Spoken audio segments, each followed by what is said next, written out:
안녕하세요. 정치를 품격있게 풀어드리는 정치클래스TV의 심상만입니다. 오늘은 미국 타임지에서 2021년 기대되는 K-POP 신인그룹 6개 팀을 소개하고 있어서 그 기사를 살펴보고 일본 애니 귀멸의 칼날이 한국 상영을 앞두고 논란이 일고 있다고 하는데 그 일본 기사와 댓글 반응까지 살펴보겠습니다. 우리가 알고 있는 타임지는 미국을 대표하는 시사 주간지로 유명한데 예전 한국에 대한 기사는 남북관계나 정치적 이슈를 주로 다루고 있었습니다. 그런데 어느 순간부터 BTS 블랙핑크가 미국에서 이슈가 되자 간간히 K-POP 기사를 올리더니 이젠 K-POP 신인 그룹까지 관심을 가지고 있다는 것이 놀라울 따름입니다. 그만큼 K-POP의 위상이 세계적으로도 그것도 팝의 본고장 미국에서도 확실하게 인지도를 쌓고 있으며 자리를 잡고 있다는 반증이기도 합니다. 그럼 지금부터 그 기사를 살펴보겠습니다. K-POP 신인 그룹들은 2020년에 K-POP에서 전례가 없는 조건으로 데뷔했습니다. 코비드19 대유행 때문에 K-POP 그룹은 팬과 함께 하지 못하고 노래하는 대부분 팬들과 직접 대면하지 못했습니다. 라이브로 진행하는 한국 지역 음악쇼가 있지만 청중 없는 첫 공연을 했습니다. 그래도 지난해 K-POP 현장에 등장한 수십여 신인 K-POP 그룹들은 팬과의 대면이 재개되는 날을 기다렸기 때문에 온라인 플랫폼을 통해 팬들과 열정적으로 소통했습니다. 보편적으로 우리의 관심을 끌었던 K-POP 그룹은 4명에서 12명 사이의 규모로 구성되어 있습니다. 또한 싱글 앨범에서 정규 앨범에 이르기까지 음반 출시는 다양합니다. 좋은 음악을 내는 것 외에도 그들은 어떤 식으로든 팬들에게 놀라움을 금치 못하게 했으며 2021년에는 더 큰 K-POP파들을 만들 준비가 되어 있습니다. 여기 2021년에 눈여겨볼 새로운 K-POP 그룹을 소개합니다. 첫 번째 트레저, 멤버 최연석, 지훈, 요시, 준규, 마시오, 윤재혁, 아사히, 방해담, 도영, 하루토, 박정우, 수정환. 트레저는 2020년 8월 7일 데뷔한 YG 엔터테인먼트 소속 12인조 아이돌 보이그룹입니다. 서바이벌 프로그램 YG 보숙함을 통해 결성되었습니다. YG 보숙함 방송 이후 7인으로 구성된 유닛 트레저와 6인으로 구성된 유닛 매그넘이 합쳐진 13인조 트레저 13으로 데뷔할 예정이었으나 데뷔가 당초보다 연기되는 동안 12인조로 재편성되었고 동시에 그룹명도 트레저로 변경되었습니다. 2021년 아마도 가장 흥미진진한 것은 이번 앨범에 데뷔 전곡 Going Crazy가 포함된 것입니다. 그 곡과 최신 타이틀곡 My Treasure는 멤버들의 풍부하고 다양한 보컬 컬러를 강조하는 다이나믹한 멜로디는 이 그룹의 진정한 강점입니다. 두 번째, 에스파, 멤버 카리나, 지젤, 윈터, 닝닝. 데뷔 전 에스파는 색다른 티저 영상을 만들었습니다. 이 이미지는 한 방에 있는 8명의 여성을 보여줍니다. 하지만 그중 4명만이 인간입니다. 나머지 4명의 멤버는 카리나, 지젤, 윈터 및 닝닝의 가상 캐릭터이기 때문입니다. 이후 뮤직비디오 예고편에서 애니메이션 캐릭터는 실제 멤버와 함께 노래, 랩, 춤을 추는 모습을 볼 수 있습니다. SM 엔터테인먼트의 새 걸그룹에 대한 기대감은 이미 높았습니다. 레드벨벳 이후 SM 레이블에서 2013년 이후 데뷔한 첫 여성 걸그룹이며 이 아바타의 도입으로 에스파에 대한 호기심이 높아졌습니다. 하지만 멤버들의 디지털 연출보다는 에스파의 첫 싱글 블랙맘바가 주목을 받았습니다. 폭발적인 리듬, 풍부한 보컬, 갑작스러운 플로우 드롭에 결정적인 안무가 포함된 이 고강도 트랩의 뮤직비디오는 유튜브에서 1억 뷰를 달성한 가장 빠른 K-POP 그룹 데뷔 뮤직비디오가 되었습니다. 블랙맘바는 지금까지 에스파의 유일한 발매작이지만 그 성공으로 2020년 신인들 사이에서 최고의 자리에 올랐습니다. 세 번째, P1 하모니, 멤버 기호, 태용, 지웅, 인탁, 소울, 종섭. 2020년 10월 28일에 데뷔한 FNS 엔터테인먼트 소속 6인조 다국적 보이그룹입니다. FNC 엔터테인먼트에서는 SF9 이후로 4년 만에 내놓은 댄스 보이그룹입니다. P1 하모니라는 팀명은 플러스와 숫자 1 하모니의 합성어로 팀과 미지의 하나가 더해져 다양한 하모니를 만드는 가능성이 무한한 아이들이라는 의미입니다. P1 하모니의 K-팝 현장 진입은 그룹의 6멤버가 주연을 맡은 장편 공상과학 영화 P1H A New World Begin이라는 영화적 놀라움을 가져왔습니다. 그들의 정체성을 중심으로 가상의 세계를 구축하기 위해 제작된 이 영화는 FNC 엔터테인먼트의 첫 번째 에피소드인 This Harmony Stand Out이 출시되기 몇 주 전인 10월 8일 한국에서 개봉했습니다. 큰 화면을 대비하는 K-팝 그룹의 접근 방식이 창의적이었지만 P1 하모니를 강력한 신인 연기자로 만든 것은 이번 힙합 헤비 에피소드의 콘텐츠였습니다. 사이렌의 리드 싱글 중독성 후크와 영리한 조합으로 영어 한글 동음 이의어 위험 한국어 단어 윙 사이렌 소리를 모방하여 긴박감을 전달합니다.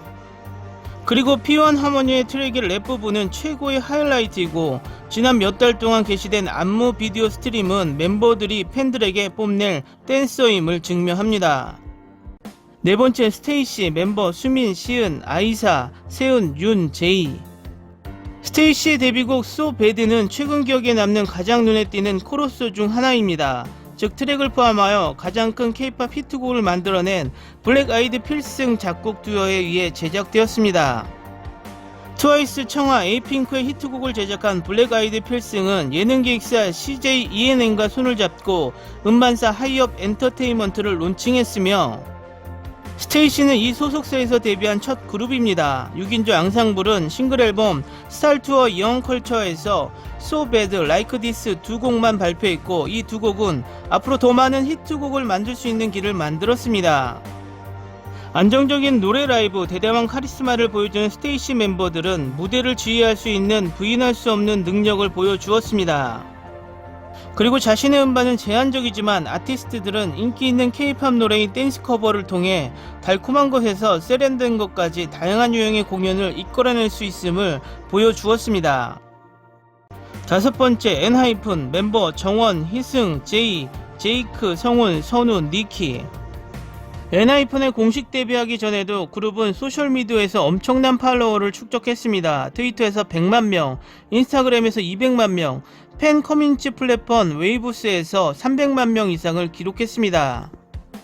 그들은 경쟁 오디션 프로그램에 참가하여 7명의 멤버가 구성되었으며 아일랜드 글로벌 팬 투표와 심사위원 선택의 조합을 통해 엔하이픈의 라인업을 만들었습니다. 빅히트 엔터테인먼트 합작법인 빌 랩틀랩에서 데뷔한 CJ ENM 엔하이픈의 리드 싱글 기븐 테이큰으로 데뷔했습니다. 이 노래는 리얼리티 방송의 상황을 통한 데뷔의 불확실성에 대한 트랙입니다. 멤버들에게 주어진 기회인가 아니면 스스로의 노력으로 취득한 기회인가. 기분 테이큰의 공연은 날카롭고 매끄럽고 공동으로만 할 수 있는 춤 동작으로 가득 차 있습니다. 모든 구성원의 행동이 전체의 필수적인 부분입니다. 이 타이틀곡과 데이원 다른 곡을 통해 엔하이픈은 곡의 분위기에 관계없이 고난이도 안무를 전달하는 것이 그룹의 장점임을 분명히 했습니다.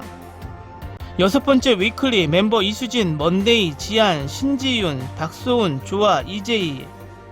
2020년 데뷔한 그룹 중 위클리는 K-팝 여성 걸그룹의 섹시하고 어두운 걸크러쉬 컨셉트가 가장 인기 있는 시기에 반대로 젊고 밝은 사운드를 온전히 포용하기 위해 돋보였습니다.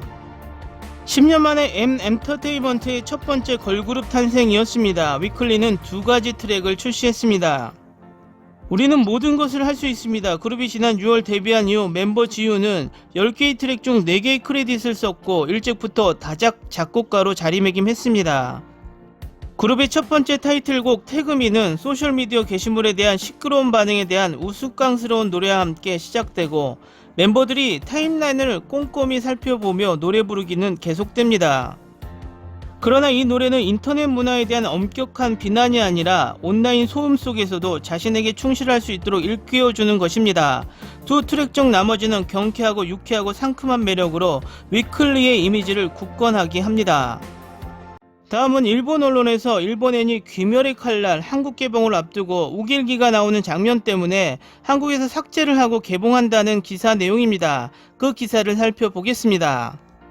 한국 미디어에 따르면 극장판 귀멸의 칼날은 1월 27일 한국의 영화관 체인 빅3 하나인 메가박스에 전국 상영관에서 일주일 독점 공개된 후 상황에 따라 2주 뒤에 CGV에서도 상영이 시작될 가능성이 있다고 합니다. 일본 애니메이션 영화는 일반적으로 빅3 중 하나에서 독점 공개하는 것이 일반적입니다. 만약 극장판 귀멸의 칼날이 메가박스뿐만 아니라 CGV에서도 공개되면 상영관 수는 2배 이상 증가하게 됩니다. 극장판 귀멸의 칼날이 당초 예상과는 달리 상영 초기부터 상영관 수를 크게 증가시킬 수 있다면 코로나 유행병으로 관객의 발길이 끊어져 버린 영화가 활기를 되찾는 계기가 될지도 모릅니다.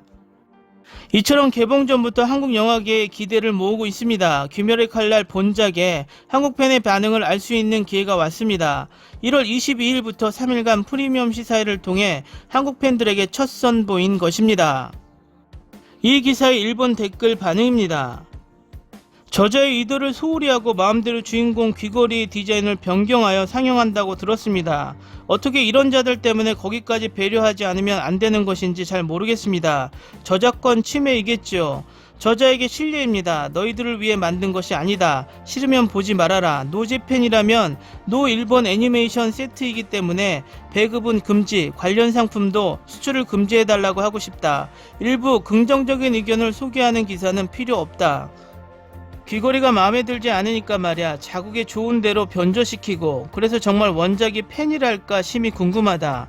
울고 있는 놈도 있던 것 같지만 울고 싶은 것은 원작이 뒤틀어진 작가, 제작진, 일본 팬이에요. 우길 깃발이 뭐가 잘못이라는 거야. 매번 트집을 붙이는 것도 적당히 하라는 것이다. 진짜 이별할 수 있다면 즉시 하고 싶다는 말이다. 일본 정부와 국회도 한국 못지않게 큰 소리로 문제없음과 전세계 선전을 한 번도 안 하는 것이다. 그런데 지금은 한국의 소리와 고자질에 완전히 기절하고 있다고 생각한다. 국회의원도 회식만 하는 자들이 늘고 있고 일본의 국익이나 입장을 제대로 지키지 않습니다. 그렇게 못하고 있는 놈 교체하거나 그렇지 않다면 지금의 절반 정도로 줄여 인건비 절감을 할 수 있다. 일본 국민도 이 녀석은 정말로 일본의 국익을 추진하고 있는지 일본 국민을 소중히 생각하고 있는가의 판단을 하고 투표를 해야 할 것이다. 귀걸이는 만화의 최종회에 나오는 중요한 요소입니다. 수정한다면 보지 마십시오. 저쪽의 트집의 굴복, 귀걸이를 변경한다면 상영하지 말아야 하는데 라고 생각하지만 변경까지 하면 상영하는 것은 유감이네요. 우길, 인륜 이미지가 있었습니다만 작가의 의도는 다른 것입니다. 햇빛이 밤의 어둠을 밀어낸다는 게 개념이라고 이해하고 있었습니다만 내 생각이기 때문에 다른 의미가 있었을지도 모릅니다. 저자의 의도에 따라 작품이 공개되는 것을 기도합니다. 안보의 완충지대로 한국을 특별 취급해온 것이며 한국은 그와 호인 일본의 기대에 제멋대로 해왔다. 이 피해액과 정신적 피해를 생각하면 용병을 고용하는 편이 경제적으로도 정신적으로 좋았던 것이라고 곰곰이 생각한다. 기사와 댓글 반응을 잘 보셨나요? 귀멸의 칼날이란 애니메이션을 일본의 보물이라고 생각하는 생각 자체가 조금은 실수를 머금을 수밖에 없습니다. 물론 일본의 애니메이션 재미있는 것이 많이 있습니다. 그렇지만 일본이 애니메이션 극장판이 한국에 들어와 대박을 쳤다는 이야기는 제 상식으론 보지도 들어보지도 않았습니다. 기사를 쓴 기자도 너무 오버를 하는 것이 일본 애니메이션으로 코로나로 위축된 한국의 극장가가 활기를 찾을 수 있다는 기대를 가지고 있는 한국 관계자가 있다니 이건 또 한 번 기사가 아닌 소설을 보게 됩니다. 일본의 자존심인 애니메이션을 조롱하는 것 같아서 미안하지만 일본의 애니메이션은 이젠 한국의 웹툰에 추격을 받고 있고 일본 애니메이션으로 제작한 실사 영화들은 대부분 실패를 하고 있고 한국 웹툰으로 제작한 실사 영화 드라마는 대부분 성공을 거두고 있다는 것이 지금의 일본 애니메이션의 현실임을 직시해야 된다는 것입니다. 오늘은 여기까지 하겠습니다. 오늘도 강화된 사회적 거리두기 꼭 실천합시다. 여러분의 구독과 좋아요는 저에게 큰 힘이 됩니다. 항상 시청해 주셔서 고맙습니다.